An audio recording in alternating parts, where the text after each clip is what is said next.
m'entendez? Oui, allez-y, oui. Vous m'entendez? Je suis là. Ok, ben moi je vous remercie et je vous trouve très bien. Je vous suis très bien. Vos analyses, vos diverses invités, je vous suis très bien. Et je vous félicite aussi pour le travail d'éveil que vous faites de loin. Je félicite aussi tous ceux qui participent tous les jours pour les analyses. C'est vrai, les résultats sont tombés. Il n'y a pas de joie. Dans aucun cas, il y a de joie. Que ce soit chez les opposants, mais aussi chez les mouvanciers, il n'y a pas de joie. Parce que le résultat étonne tout le monde. Le résultat étonne tout le monde. Toutefois, moi, je ne vais pas me focaliser sur les résultats, mais je veux juste dénoncer toujours les règles du jeu. Parce que dans nos institutions, je veux surtout prendre la Cour constitutionnelle qui est chargée d'analyser, d'interpréter les règles avant que ces règles soient promulguées par le président de la République. Dans toutes les démocraties, les élections, je veux surtout parler des élections législatives, font partie des élections de proximité, des élections où les circonscriptions se prononcent. Parce que jusqu'à aujourd'hui, moi personnellement, ce qui motive l'introduction des 20% au niveau de chaque circonscription avant d'être éligible à l'attribution des sièges au Parlement, je ne vois pas la motivation. Jusqu'à aujourd'hui, hein, je continue toujours de me poser la question, pourquoi les 20%? Parce que le député que moi, mes parents, John veut élire, n'a rien à voir avec le député que les gens qui sont à Banikwara veulent élire. Ça n'a rien à voir. Ça n'a absolument rien à voir. Au Parlement, ils vont travailler tous ensemble pour l'intérêt général, mais lors des élections, ça n'a rien à voir. Je continue toujours de le dire, parce que nous avons des universitaires, qu'ils soient sociologues ou enseignants de droit ou politologues, on en a. Et c'est des règles simples, universellement acceptées. Donc, je ne comprends pas aujourd'hui ce qui motive l'introduction de ces 20% obligatoires au niveau de chaque circonscription avant d'être éligible à l'attribution. Parce que s'il n'y avait pas ces 20%, même si c'est 11 députés, je pense que les démocrates auraient au moins 11 députés à l'Assemblée nationale. Minimum 11 députés. Plus ou moins, même s'ils ne pèseront pour rien, ils seront au moins présents pour les débats parlementaires. Ils vont au moins parler pour les Béninois qui ont voté pour eux pour qu'ils soient 11. Et voilà aujourd'hui ce que ça a donné. Ce qui suppose que nous avons encore du travail à faire parce que les règles ont été dénoncées, les règles n'ont pas été corrigées, tout le monde est parti comme ça et voilà ce que ça donne. Et l'avenir est incertain, c'est très incertain, que ce soit dans le camp de la mouvance présidentielle, que ce soit aussi dans le camp des opposants. L'avenir est incertain. Pour moi, les résultats ne m'intéressent pas. Mais l'avenir nous réserve quoi?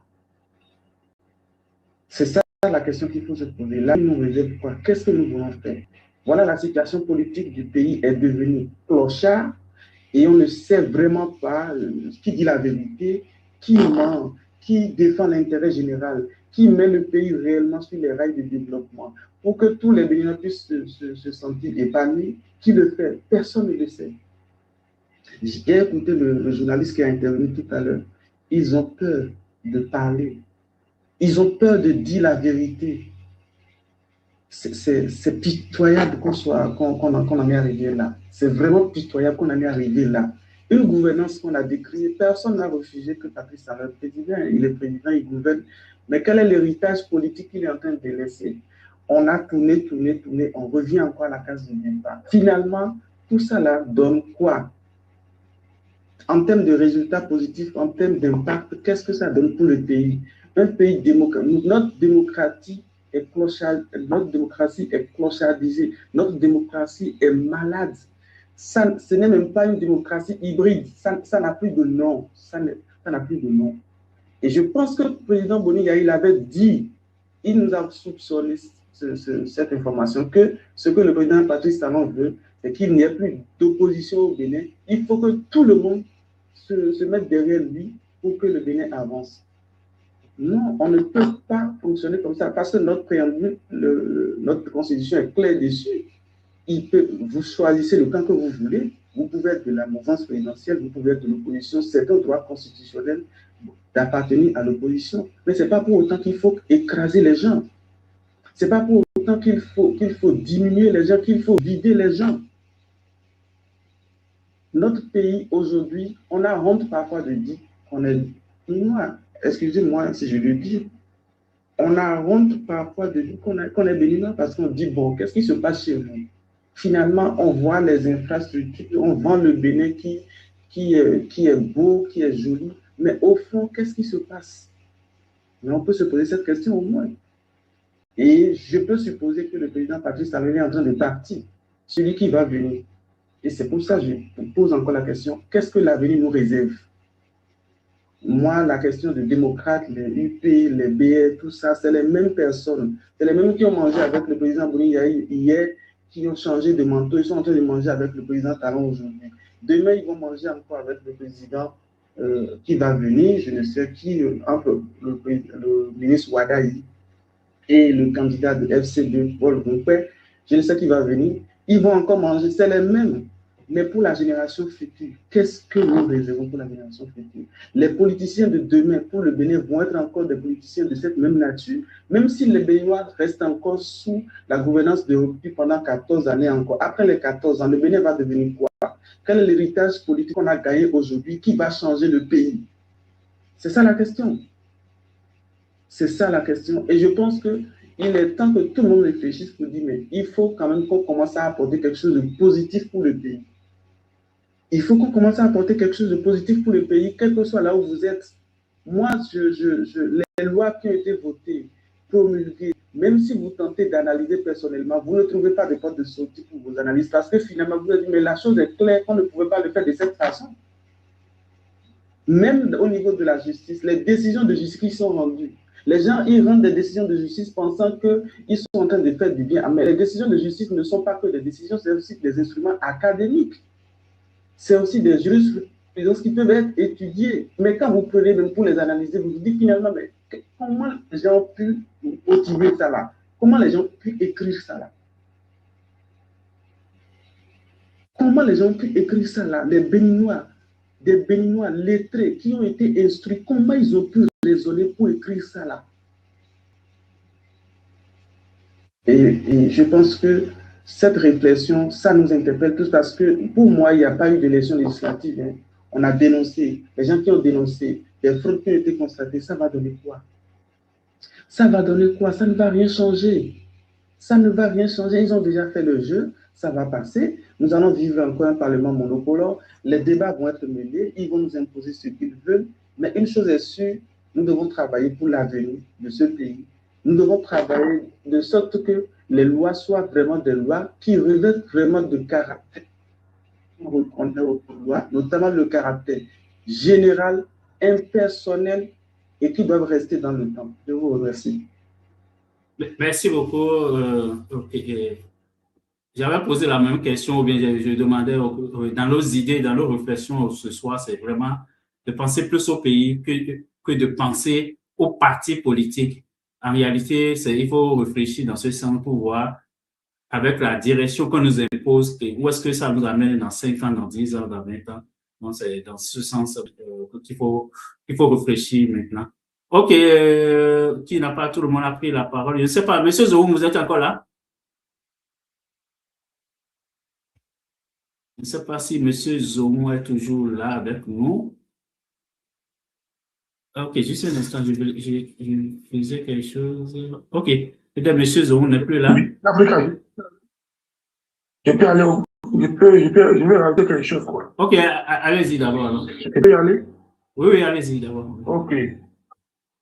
Bon, moi, je voulais parler de la Sénat. Qui vous souvient, la Sénat, on a fait l'élection depuis une semaine. C'est aujourd'hui pratiquement presque une semaine, on a eu les résultats. Alors que dans la loi électorale, dans le code électoral, ils ont dit c'est 72 heures. Maintenant, moi, je me pose une question. Il faut voir au moment où les gens déposaient les candidatures. Les LD, c'est une journée seulement qui les a manqués. Et puis on a dit non, leur candidature n'est plus recevable. Une seule journée. Au moment où on traitait les autres dossiers à l'intérieur, ils ont fermé la porte pour dire non, c'est la loi, c'est 72 heures, c'est fini. C'est fini. Et puis voilà, eux, ils violent leur propre loi. Ils violent la loi. Au lieu de 72 heures, ils nous ont créé jusqu'à presque une semaine avant de donner les résultats aujourd'hui. Alors que les autres, il les a fallu une seule journée, on les a recalés pour les communales. Voilà. C'est-à-dire, moi, voilà pourquoi je n'ai pas regretté d'avoir soutenu les LD pour participer, pour aller jusqu'au bout. C'est-à-dire pour montrer les failles. Pour montrer les failles de ce régime-là. Maintenant, je vais conclure en disant que, pour conclure, je vais dire que maintenant, c'est clair aux yeux de nous tous. Chacun peut mener sa lutte. Moi, je ne suis pas contre les résistants, je ne suis pas contre les panafricains, mais moi, je voulais qu'on mette le régime à l'épreuve pour dévoiler sa vraie face aux yeux du bon. Que là où ils nous ont conduits, là, ce n'est pas le chemin à suivre. Les réformes, là, c'est zéro. On a tourné autour du pot, on est revenu au Parlement monocolo. La conclusion qu'on va faire là-bas, on va dire que depuis que Patrice Talon, c'est le dernier élection, c'est avant-dernier, on va conclure que depuis que Patrice Talon a pris le pouvoir, le peuple lui a donné le pouvoir de façon démocratique, avec une grande serveur. Mais lui, depuis qu'il est là, il n'a jamais organisé une élection. Il nous a conduits droit dans le mur. Il a semé le chaos dans le pays. Il n'a organisé aucune élection. Il n'a fait aucune réforme. Donc, si Dieu le veut, un jour, on va revenir sur tout ça là. Et puis on va balayer tout ça là. Sénat, au Cour constitutionnelle, au Assemblée, tous les institutions là, c'est zéro. Tout ça là, c'est zéro. Parce que tout ça là, ils sont nés d'un parlement monocolore depuis 2019. Et puis voilà, nous en sommes là jusqu'aujourd'hui. Nous en sommes là jusqu'aujourd'hui. Maintenant, on va tirer cette conclusion-là que Patrice Talon, il est venu semer la merde à la tête de notre pays. Je vous remercie. Ok, merci beaucoup. Monsieur Oba, est-ce que vous êtes toujours là? Oui, d'Africa. Oui, allez-y. Vous avez une motion, c'est ça?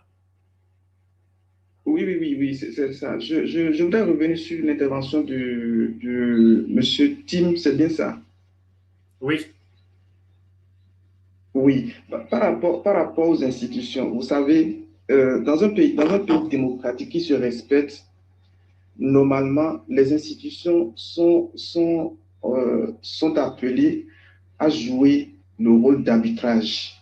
Les institutions sont appelées à avoir une position de neutralité. Vous voyez? Mais lorsque nous sommes dans un pays où en fait, la balance pèse d'un seul côté. Vous voyez, il a soulevé le point de retard dans la publication des résultats législatifs. Mais s'il y avait un représentant de l'opposition, ce qui empêchait, ce qui motivait ce report d'annonce, on allait le savoir. Donc jusqu'à aujourd'hui, personne ne peut nous communiquer le motif. Personne ne peut nous communiquer le motif du retard. Donc, on ne peut pas dire que c'est parce qu'ils sont en train d'arranger les chiffres. On n'a pas les preuves. C'est parce qu'ils sont en train de faire un travail qui est compliqué pour eux. On n'a pas non plus les preuves. Donc, vous êtes absent, on vous sait ce que vous trouvez. Vous êtes absent, on vous sait ce que vous trouvez. Et dans aucune république, ça ne devrait être comme ça. On ne devrait pas participer parce que les règles ne sont pas claires, on ne comprend pas les règles du jeu. Nous ne pouvons pas participer à ce jeu-là parce que nous ne comprenons pas les règles du jeu. On sera mal noté, on sera mal attribué. On ne comprend pas. Donc aujourd'hui, que ce soit la Sénat, que ce soit... nous avons juste des gens qui, en réalité, n'ont pas de caractère républicain. C'est tout. Des gens qui n'ont pas de caractère, ils ne sont pas républicains. Ils ne sont pas républicains. Comment une cour constitutionnelle d'un pays démocratique va rendre une décision et tout le monde commence à se dire, mais c'est où le droit? C'est où le droit? Mais on n'a pas des forgerons à la cour. Même si c'est des forgerons qu'on a, ils vont quand même lire les règles pour dire, voilà, appliquer la règle à la situation que nous avons. Voilà ce que ça donne. Une cour qui motive des décisions et on ne comprend pas. Une cour qui fait des revirements jurisprudentiels et on ne comprend pas le motif. Moi, je vous dis, j'ai participé à des colloques où on a cité en exemple la Cour constitutionnelle du Bénin qui fait des revirements, mais qu'on ne comprend pas. On ne comprend pas pourquoi il y a un tel revirement. Du point de vue du droit, ça ne convainc personne. Personne. Alors que cette même Cour a des jurisprudences qu'elle peut bel et bien utiliser pour motiver cette décision, pour dire, bon, voilà, il y a un précédent et on peut se baser pour dire, voilà la situation actuelle que nous avons qui ressemble à telle, par conséquent, voilà la conclusion qu'on peut tirer. Et c'est simple. C'est simple. Donc, aujourd'hui, honnêtement, moi, je ne sais vraiment pas quel esprit est en train de guider notre pays. Honnêtement, je ne comprends pas quel esprit est en train de guider notre pays et on voit la vérité, pourtant, on ne le dit pas. On voit vraiment la vérité devant soi, mais on ne le dit pas. Personne ne veut le dire. Je ne comprends vraiment pas quel esprit. C'est pourquoi je dis, dans l'avenir, c'est le même Bénin là que nous aurons dans 5 ans, dans 7 ans, dans 10 ans, dans 20 ans. Excusez-moi un peu, c'est comme les gens disent, bon, c'est pas mieux de vendre le pays pour donner à chacun ce qui vient et on sera. Bon, excusez-moi de vulgaire. C'est pas le souhait. Parce qu'on ne comprend plus rien. Je vous donne un seul exemple. La situation de justice fiscale qui est arrivée. Je donne un seul exemple. Qui est devenu un instrument politique qui empêche les gens, qui bloquent les gens. Dans un pays, autant d'investissements que l'on a fait dans notre pays, on pouvait quand même dire que désormais, lorsque vous faites la déclaration fiscale, votre déclaration vous donne droit à un avis d'imposition. Lorsque vous avez un avis d'impôt, ça justifie quoi? Votre situation vis-à-vis de l'administration fiscale. Un individu, un citoyen qui a à l'année N a un problème fiscal et n'a pas encore soldé, peut-être sa situation, il a des difficultés, l'année prochaine peut avoir de faveur au niveau de la trésorerie. Et puis, par conséquent, on n'a pas besoin de quitus fiscal. Le seul fait qu'il dispose d'un avis d'imposition délivré par l'administration fiscale suffit simplement pour que celui-là puisse participer aux élections. Ce n'est pas un instrument qu'il faut aller taper à la porte du trésor des impôts pour demander. On n'en a pas besoin. Mais c'est devenu un instrument politique de chantage. On utilise, on bloque, tout ce qu'on a eu depuis 2017 avec l'ITIS. Vous êtes tous témoins, vous en savez. Vous en savez quelque chose. Donc, vraiment, je ne vois pas pourquoi. C'est pourquoi je le dis toujours, quel est l'esprit qui guide notre pays?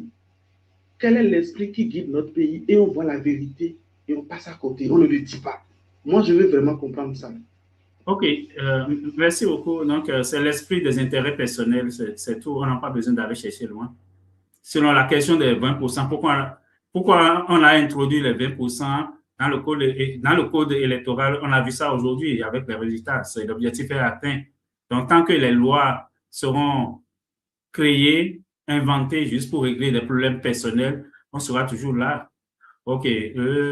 On va avancer. Les amis, on les presse à la fin. Ça fait combien? Depuis 8 heures de temps que je suis en ligne. J'avais fait d'abord une émission. On a parlé de Philippe Goundéon, mais après, les résultats sont sortis. On parle des résultats. Donc, on va aller vers la fin. Il faut que je me dégourdisse un peu les jambes aussi.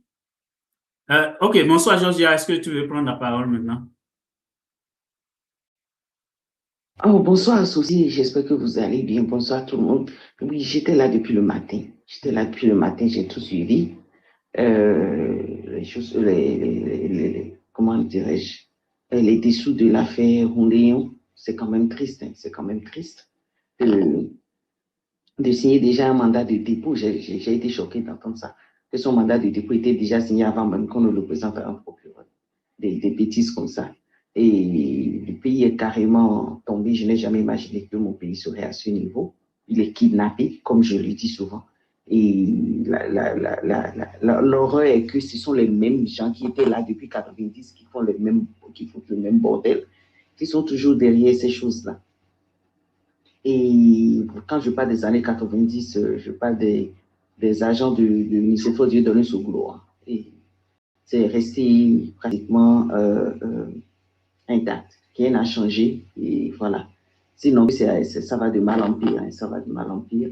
Là, c'est dommage. C'est dommage. Depuis le 15 novembre passé, on avait déjà vu la révision de la Constitution qui était purement frauduleuse, émanant d'un banditisme à l'échelle étatique. Et un peu plus loin, voilà, voilà quoi, aujourd'hui, plus d'1 mois et demi après, et c'est clair maintenant. On a vu les résultats, du coup, quand moi j'entendais UP, j'ai dit, mais il n'y a personne pour sauter sur le coup de Saka Lafia là, pour le remettre à sa place.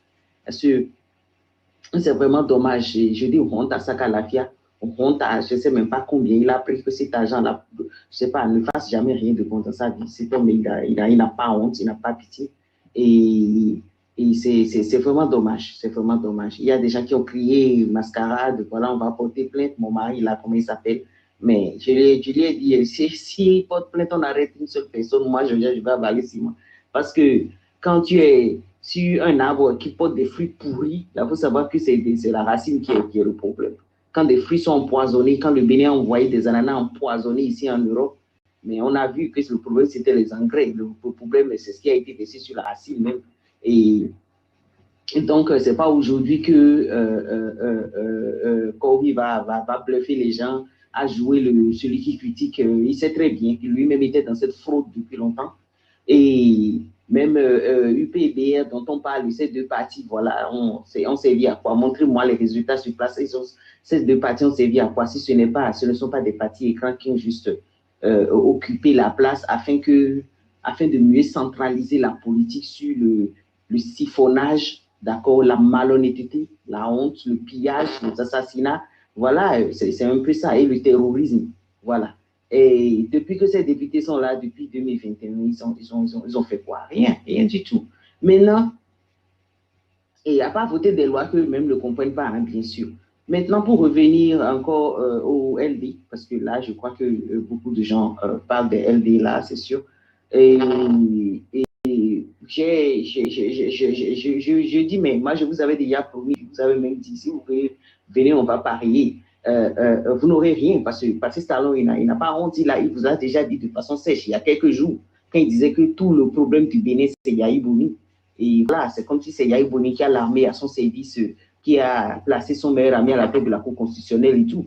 C'est n'importe quoi, en fait. Écoutez, l'autre là, comment il s'appelle, monsieur Martin Rodriguez le dit clairement.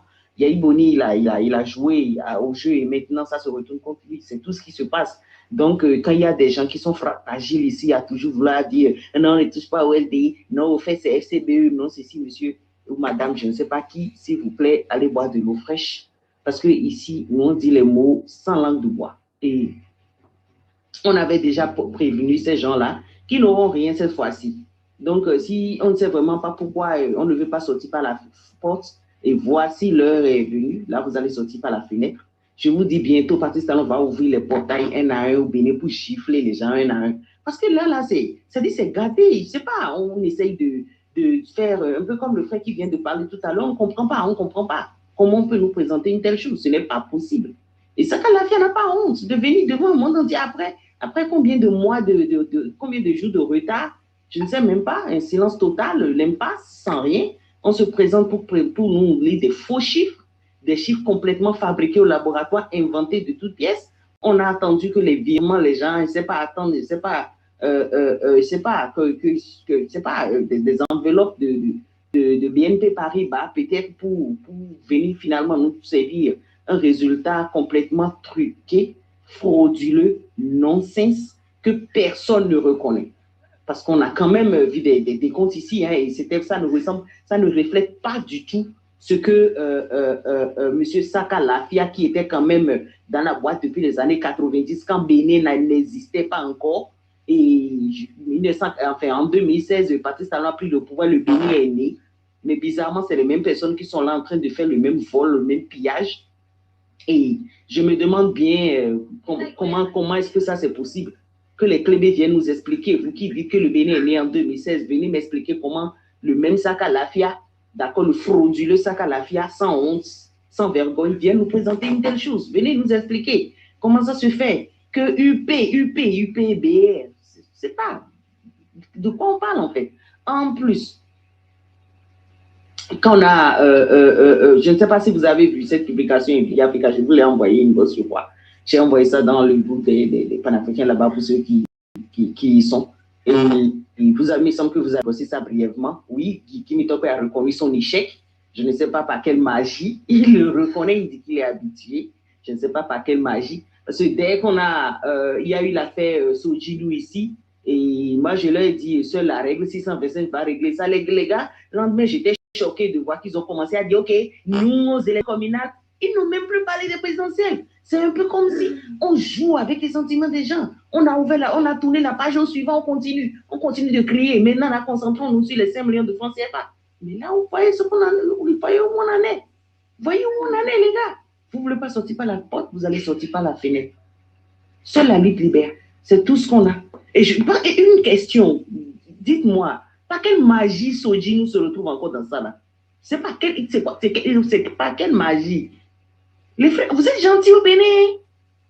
Bon, en tout cas, s'il y a quelqu'un qui peut nous expliquer ça, ce serait vraiment bien, hein, s'il vous plaît. Parce que là, moi, je ne comprends pas.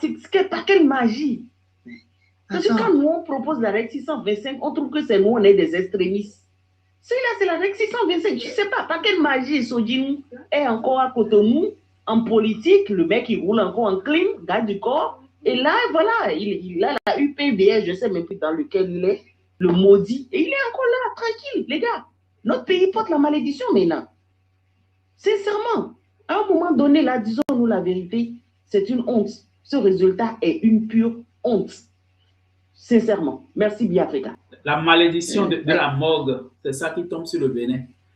Ce Guinou avait sa morgue. Mais vous voyez, il a vu. En fait, je m'inscris en faux, hein, ou je ne sais pas, en sauveur de Sodjinou, dans le sens où le gars, c'est un morguier.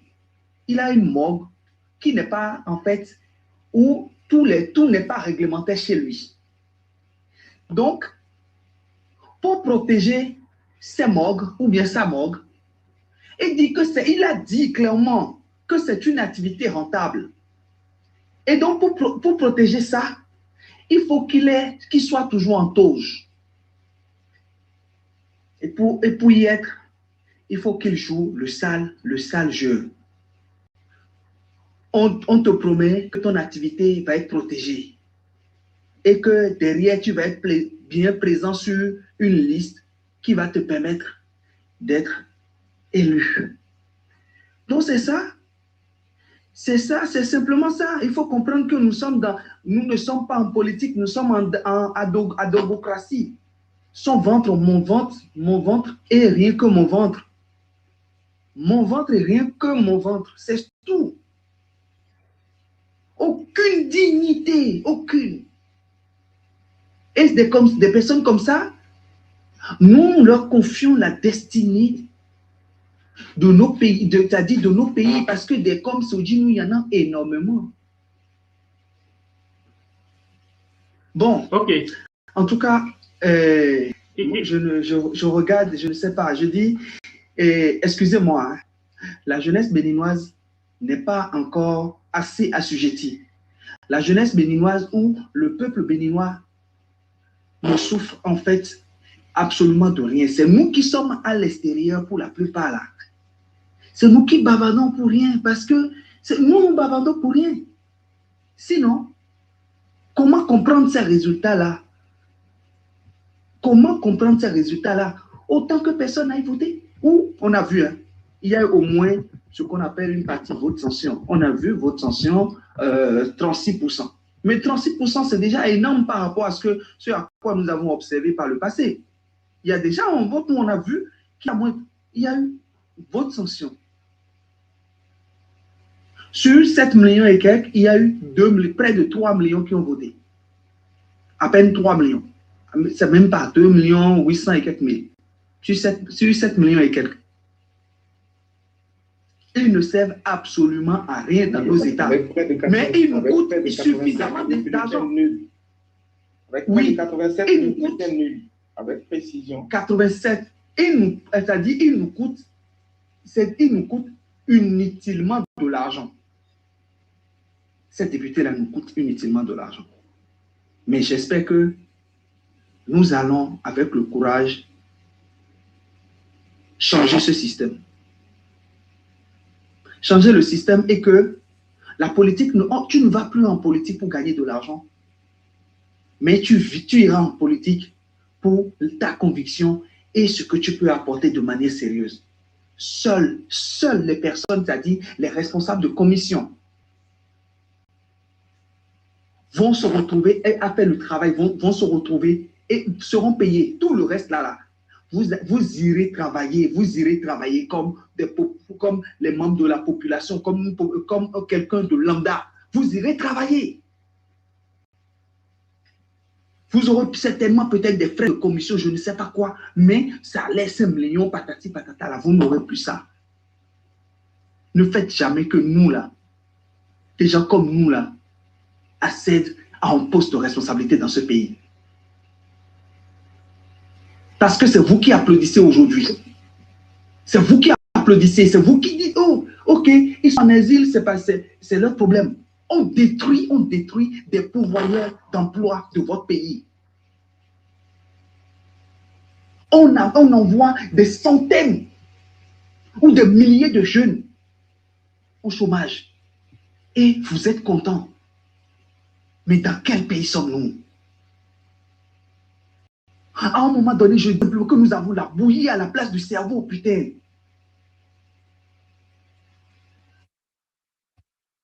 Mais c'est quoi ça? Comment on réfléchit? Comment? Quand on prend la pâte là, on met ça dans les narines? Bien Africa, s'il vous plaît, quand on prend la pâte, quand le jeune béninois ou un béninois lambda aujourd'hui prend la pâte, au lieu de mettre ça dans la bouche, c'est dans les narines, on met. Non, le pays est tombé sur la tête simplement. Oui. Parce que ce n'est pas seulement Sodino, sur la liste, il n'est pas la seule racaille qui va à l'Assemblée nationale. Parmi les élus aussi, il y a Hippolyte Razoumen, celui qui a déclaré publiquement qu'il a tamponné lui seul 600 bulletins dans ce pays. Il va à l'Assemblée nationale. Vous voyez le pays qu'on a entre eux, c'est des primes pour des malfaiteurs. Sur des délinquants, l'élection là, c'est juste des primes pour des délinquants. Oui, bien oui. Ils seront tous poursuivis. Non, pro-black, bien Africa. Vous savez, notre pays va traverser cette période-là. Parce que si nous traversons cette période-là, nous ne pouvons pas faire la part des choses. Nous ne pouvons pas faire la part des choses. Aujourd'hui, on est en train de traverser cette période-là et demain, on pourra comparer ce qui est blanc et ce qui est noir. Vous voyez, moi, je voudrais quand même, aujourd'hui, on est devant le fait accompli. Je voudrais vraiment nous inviter à quelque chose parce que, qu'on veuille ou pas, le Parlement sera installé, ils vont commencer à travailler. Je voudrais quand même nous inviter à surveiller de près la production normative pour cette 10e mandature qui sera installée. Nous allons suivre de près la production normative que ces gens vont nous faire. Et parce que si nous n'avons pas ça, on ne peut pas les juger finalement. Parce que si on n'a pas ça, on ne peut pas les juger. Qu'on veuille ou pas, ils vont s'installer. Demain, vous allez voir les actions de grâce, les remerciements vont commencer. Allez voir les pages Facebook, vous allez voir les remerciements vont commencer. Ils vont jubiler, il n'y a pas de problème. Mais nous voulons voir la production normative de cette 10e législature et l'impact que cela aura sur la population. C'est très important.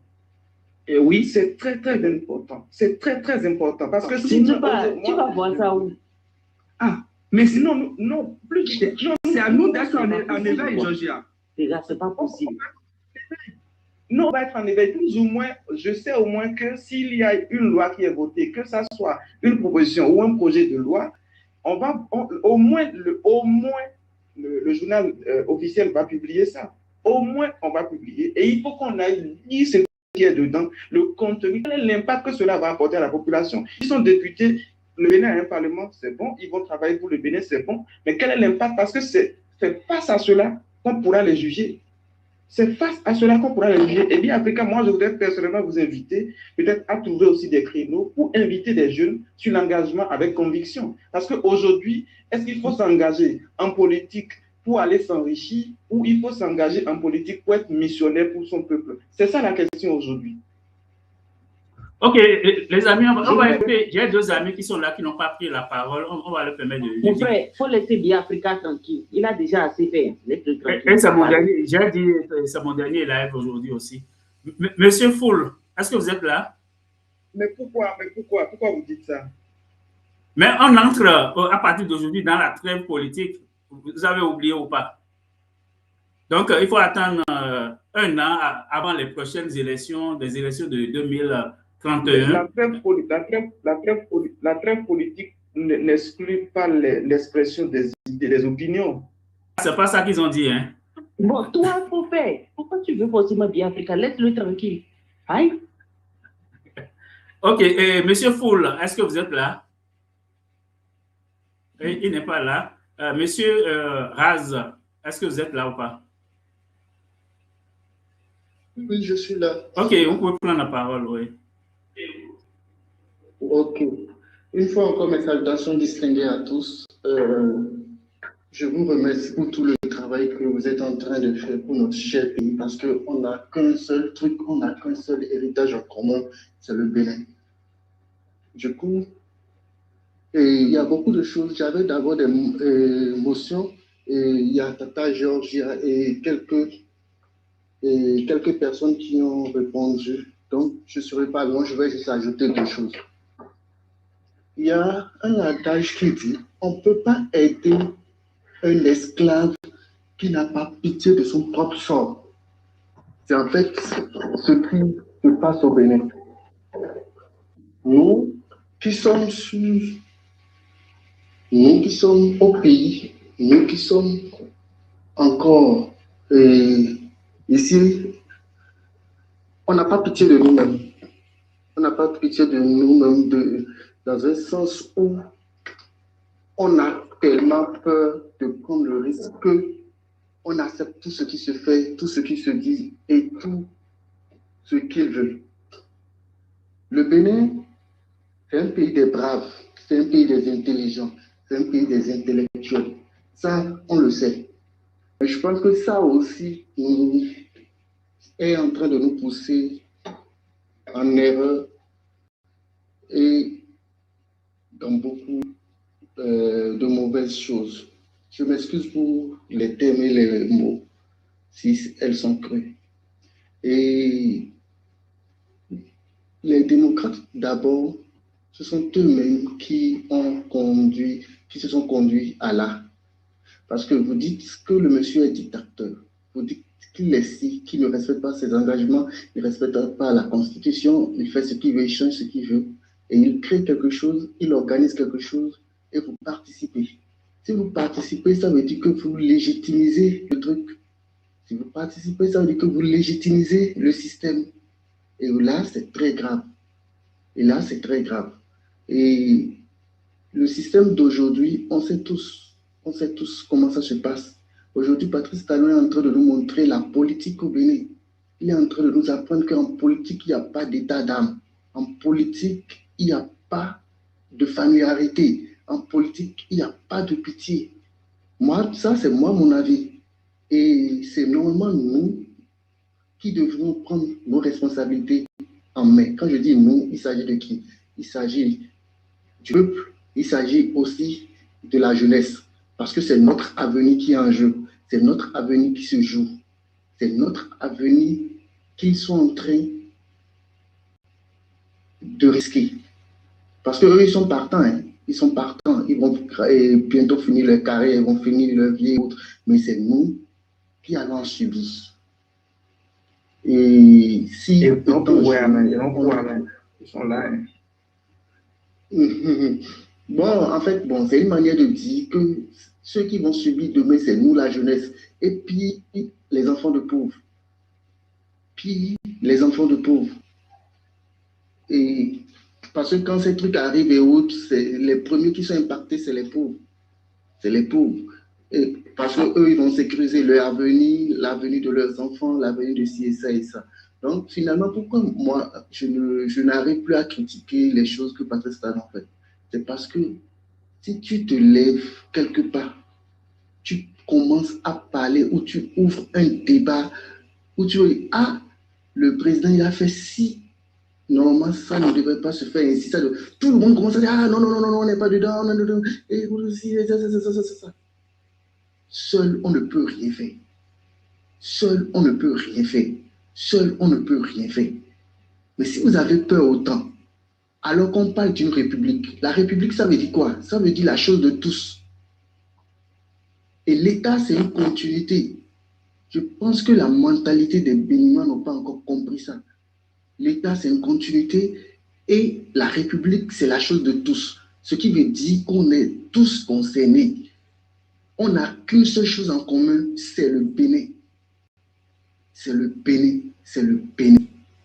Et chers frères, s'il vous plaît, je ne vais pas beaucoup garder la parole. Ce que moi, je suis en train de demander, ce que moi, je veux, c'est qu'on se réorganise, nous jeunes, qu'on prenne nos responsabilités en main, qu'on soit courageux et fort et qu'on soit capable de dire non où il le faut, oui où il le faut. On ne dit pas que tout ce que le monsieur est en train de faire n'est pas bon. Hein? Il fait de bonnes choses. Ça, il faut l'avouer. Je suis sur le terrain, je sais de quoi je parle. Mais il y a beaucoup de choses également qui est sombre, qui n'est pas normal. Parce qu'on est dans une république, on n'est pas dans une monarchie. Voilà. Donc, s'il vous plaît, c'est vous qui êtes dans la diaspora, à la diaspora, qui allez nous aider. C'est vous qui allez aider nous qui sommes à l'intérieur du pays. Parce que quand tu te lèves pour faire quelque chose, quand tu veux faire quelque chose, on t'affaiblit par tous les moyens. Et vu qu'on n'a pas les moyens aussi, on ne peut rien faire. Donc, il va falloir qu'il y ait des personnes qui vont nous soutenir, qui vont nous accompagner, pour qu'on puisse construire quelque chose pour notre avenir. Parce que nous sommes très jeunes, c'est nous, notre avenir qui est en jeu. Ça, c'est moi, mon avis. C'est nous, notre avenir qui est en jeu. Et si on ne fait pas quelque chose aujourd'hui, demain, nos enfants vont nous appeler des lâches. Si on ne se lève pas aujourd'hui, demain, les gens vont, et les autres vont nous appeler peureux, illettrés, bêtes. Parce qu'une seule personne ou une minorité de personnes ne peut pas être intelligente que tout un peuple, tout un pays. C'est impossible. 100 000 personnes ne peuvent pas être intelligentes plus que 15 millions de personnes. C'est impossible. Et pour bien gouverner, mieux gouverner, il faut être un dictat. Ça, c'est normal. Mais il faut bien faire les choses. Il faut bien faire les choses parce que après tout, tu le fais pour qui? Tu le fais dans l'intérêt général, tu le fais pour le pays. Mais si tu dois encore faire des trucs qui privent le pays et la population a joui de ce que tu es en train de faire là, ça veut dire que tu as d'autres intérêts, tu fais autre chose, tu travailles pour quelqu'un d'autre. Voilà. Donc moi, je pense qu'au lieu de chaque fois aller, de chaque fois faire ci, de chaque fois faire ça dans le vide et le temps est en train de s'écouler, qu'on prenne nos responsabilités en main, qu'on décide de quelque chose et qu'on s'engage. Ça ne sera pas facile, pas du tout. Mais on n'a pas le choix, on doit le faire. Prenons le cas du Sénégal. Voyons ce qui s'est passé au Sénégal. Mais aujourd'hui, là où ils en sont, s'il vous plaît, c'est à vous de nous aider. Et c'est vrai que c'est difficile également de nous aider, nous qui sommes sur le terrain, parce que parmi nous, il y a des traites, il y a des personnes qui ont peur, il y a des personnes qui sont dans ci et ça. C'est vraiment pas facile. Mais on peut essayer de faire quelque chose. Même si ça ne marche pas, on aurait essayé. Et ça doit marcher parce que c'est notre chose. Et quand tu es sur la bonne voie, je pense que Dieu et les membres de nos ancêtres vont nous accompagner. Voilà ce que moi j'avais à ajouter. Merci bien. Ok, merci beaucoup. Merci Pro Black de m'avoir accompagné durant tout ce live. Georgia est venu totalement. Oui, Georgia est venu pour la conclusion, mais elle peut prendre la parole pour une deuxième fois, hein, si elle le souhaite, bien sûr. Bien, Africa. Moi, je vais vous attraper une bosse, ne vous en faites pas. Parce que vous êtes mon associé. Vous partez là, je vais me sentir seul. Le russe, lui, crie trop. Et au bas, lui, il tire trop sur des choses inutiles. Vous êtes mon associé. J'ai beaucoup appris de vous. Donc, je ne suis pas sûr que c'est le dernier live. On va négocier ça là, une bosse. Parce qu'avec la sortie de Tonton Patou après le traumatisme de Tigri, il est sorti et il a dit clairement que ce qu'il appelait très politique, ce n'est pas qu'on interdisait les critiques. Il n'y avait pas d'autre mot pour dire vraiment ce qu'il voulait. Que c'est pour ça qu'ils ont choisi la très politique, mais que ce n'était pas pour interdire les critiques. Du tout pas, qu'il n'est pas contre. Je ne sais pas si vous avez vu cette vidéo, vous pouvez toujours aller le voir. Et donc, Oden Aladatine, c'est juste un cinéaste qui continue de dire ces bêtises. Il n'a rien compris du tout. Donc, n'oubliez pas aussi, hein, le 2 janvier, la vidéo que vous seul avez fait sortir ici sur TikTok, vous vous souvenez? Oui. Où il disait que mauvaise démocratie et que pas de démocratie du tout. Donc, il a toujours envie de sauver l'image comme quoi, voilà, il y a encore une goutte de démocratie au Bénin. Les chiffres sont là, enfin, les faux chiffres sont là. 41,15, 36,64 pour UPDR, des partis qui n'ont pas gagné dans une seule circonscription électorale au Bénin. Pas une seule, s'il vous plaît. Et on a vu, les participations, combien ils ont dit? 30%, mais 30%, 35%, ils ont dit non. Alors que quand on entendait des gens qui ont participé à la chose et qui sont venus parler ici, mais monsieur Africa, je me souviens que vous avez fait une estimation de 20%, et 20% là encore, c'était trop. Et là, c'est maintenant 35%. Donc, je trouve que monsieur Saka Lafia devrait vraiment aller sur Saka Mafia, comme on le dit, à Cotonou, devrait vraiment se revoir. C'est un gros mensonge. On me dit que ces résultats sont provisoires. Ils ne sont pas provisoires. Ils sont bel et bien sortis. C'est des produits finis sortis des laboratoires, d'accord, du Patrice Talon. Et c'est emballé, voilà, et tout fait. L'industrie a validé, la marque est là-dessus. C'est fini. Ce qui est provisoire au Bénin est toujours définitif. On dit provisoire, on regarde quand personne ne dit rien. Ensuite, on valide et c'est définitif et on continue. Et il y aura encore d'autres miracles. On va encore changer l'eau en vin d'ici peu, vous allez voir. Et je remercie Biafrica d'avoir déjà soufflé ça. Moi, quand j'ai vu ces résultats, j'ai compris déjà la suite. S'il y a eu PDR, c'est fini. C'est qu'il y a carrément plus d'opposition. Nous sommes bienvenus au Togo, les gars. Donc, c'est un peu de ça il s'agit. Et voilà, ce sera un effort au suivant et puis au suivant. Et bientôt, voilà, la garde rapprochée va changer. Ce sera plus Rwanda, ce sera Israël. Attendez un peu, vous allez voir. Mais au Monti, elle est pour. Elle est pour nous. Parce que quand c'est pour attendre Biafrica à parler de ceci, parler de cela, ça vient, ça vient. Et donc, en tout cas, les gars, et ça, c'est une honte pour notre pays. Et on a encore les personnes les plus honteuses qui pensent qu'il faut enfoncer des cadavres humains dans des glaciers pour poissons qui vont être placés à la tête de ces faux chiffres-là pour trouver des places de 5 millions à l'Assemblée. Et je dis mes condoléances à OLD. Voilà, et je les ai vus crier dans les rues, je me suis dit, les pauvres, voilà, on va les jeter par la fenêtre parce qu'ils refusent de sortir par la porte principale. Et c'est ce qui s'est fait. Voilà, donc maintenant, rangez-vous, mettez-vous de côté et laissez les gros bras, les grands tricheurs continuer. C'est ce qu'on est en train de nous dire. C'est au Bénin que 35 c'est égal à 50. C'est au Bénin qu'on voit ça. Et c'est ça Kalafia qui nous sort ça aujourd'hui. La honte du siècle. Moi, j'ai honte, sincèrement, de ces résultats-là. J'ai honte de ces chiffres. J'ai honte, ça donne envie de vomir. Je trouve que c'est complètement ridicule qu'on ridiculise des pères de famille, tout un peuple comme ça, et qu'on se dise, voilà, voilà, nous avons tout en main, on peut faire ce qu'on veut, on peut fouler du pied, voilà, quand même des gens qui ont dormi sous le soleil, qui ont dormi sous la pluie, mais il faut juste percevoir leur impôt et voilà, payer des salaires de 5 millions à qui ils ont vu, voilà. Donc, à un moment donné, disons-nous la vérité, ça, ce n'est pas possible, ce n'est pas acceptable et ces résultats sont à contester et ce régime est à combattre. On ne changera jamais d'avis sur ce point. Merci beaucoup, monsieur Biafrica. Je descends. Ok, merci beaucoup et bonne soirée. Merci aussi à Cobla et à tous ceux qui ont suivi le live sur nos différentes plateformes, Facebook, YouTube. Ça va faire pratiquement 10 heures qu'on est en live. Donc, c'était vraiment un marathon, mais ça nous a permis quand même de suivre en direct les résultats de notre Saka Mafia, malheureusement. Et moi, je l'ai dit plus tôt dans le live, le plus important aujourd'hui, ce n'est pas les résultats, mais ce qui va se passer dans les prochaines semaines. C'est ça le plus dangereux pour le pays. Et moi, je m'attends à une autre vision de la Constitution dans les prochaines semaines. et ça risque de tout chambouler. Et puis, ceux qui pensent que Talon veut partir, là aussi, moi, j'ai des doutes sur ça. Je ne pense pas qu'il va quitter le pouvoir. Aller siéger au Sénat, ça ne suffit pas pour Patrice Talon.